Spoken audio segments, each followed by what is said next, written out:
दोस्तों एक वक्त ऐसा था जब करण सिंह ग्रोवर और जेनिफर विंगेट टीवी इंडस्ट्री के बेस्ट और हॉटेस्ट कपल माने जाते थे, लेकिन ये जोड़ी भी टूटी और जब टूटी तो सबसे ज्यादा तकलीफ उनके फैंस को हुई। इन दोनों के ही ब्रेकअप को लेकर कई वजह और कारण सामने आए। कभी करण की रंगीन मिजाज तो कभी दोनों के बीच की अनबन और मिसअंडरस्टैंडिंग्स इसकी वजह बताई गई।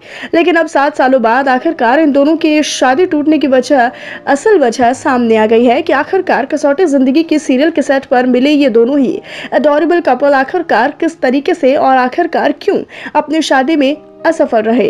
क्यों एक समय पर टीवी इंडस्ट्री में प्यार की मिसाल देने वाले इस ब्यूटीफुल और क्यूट कपल की राहें अलग हो गई। आज के इस वीडियो में हम आपको इन्हीं सब बातों के बारे में बताने वाले हैं। तो अगर आप भी इन सभी बातों के बारे में जानना चाहते हैं तो वीडियो के अंत तक आप हमारे साथ बने रहिएगा। लेकिन वीडियो पसंद आए तो वीडियो को लाइक करना बिल्कुल भी ना भूलें दोस्तों। दरअसल आपको बता दें कि जेनिफर विंगेट ने शादी टूटने के बाद भी करण के लिए कभी भी कड़वा कुछ नहीं कहा, बल्कि जेनिफर विंगेट का तो ये कहना था कि हम सभी इंसान हैं और इंसानों से तो गलतियां होती ही रहती हैं। जेनिफर विंगेट के मुताबिक वो हमेशा ही करण से प्यार करती रही और एक वक्त तो ऐसा आया था जब जेनिफर ने करण के लिए ये तक कह दिया था कि इसके लिए मैं कुछ भी कर जाऊंगी।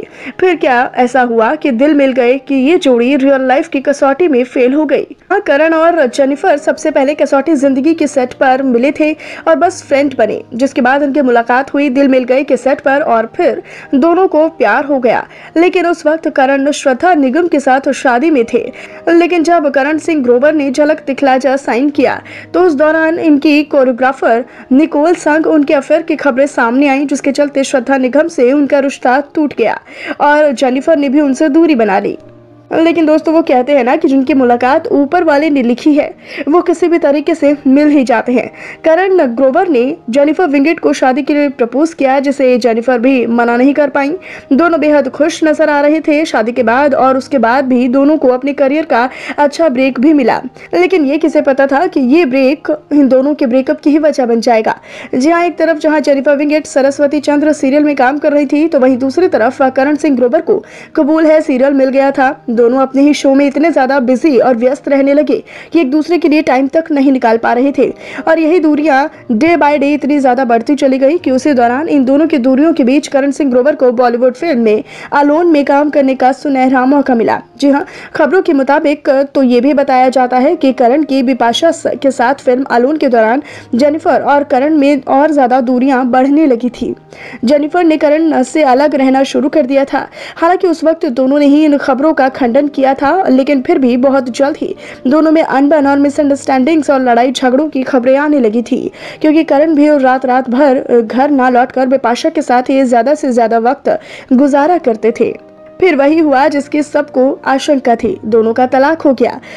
जेनिफर विंगेट ने कुछ कहा नहीं और ना ही करण सिंह ग्रोवर ने कुछ ज्यादा कहा, लेकिन कुछ समय बाद ही दोनों ने अपने अलग अलग इंटरव्यूज में कुछ ऐसा कहा कि मन की कड़वाहट ही बाहर आ गई। जेनिफर विंगेट ने ये कहा कि वो खुश हैं कि करण से अलगाव हुआ क्योंकि वे अब आगे बढ़ चुकी हैं, वरना उनकी जिंदगी वहीं थमी हुई थी। इस रिश्ते के टूट जाने के बाद भी उन्हें ये पता चला कि कौन अपना है और कौन पराया। वहीं करण सिंह ग्रोवर ने भी अपने दिल की बात कही और यहाँ तक कह दिया कि जेनिफर से शादी करना उनकी सबसे बड़ी भूल थी। करण ने इस बात को साफ किया कि वो दोनों केवल दोस्त थे और 10 साल तक अच्छे दोस्त रहे, लेकिन दोस्ती के रिश्ते तो वहीं तक बेहतर बनाए रखना चाहिए था। दोस्ती को अलग मुकाम पर ले जाना और प्यार में तब्दील करना एक गलती के सिवा कुछ नहीं था। तो दोस्तों आपको क्या लगता है कि इन दोनों की शादी टूटने का कारण इन दोनों का बिजी शेड्यूल था या फिर बिपाशा का करण की लाइफ में एंट्री करना? आप हमें अपनी राय कमेंट सेक्शन में जरूर बताइएगा और साथ ही साथ इसी तरह की खबरों से रूबरू रहने के लिए आप हमारे चैनल को सब्सक्राइब करना ना भूलें।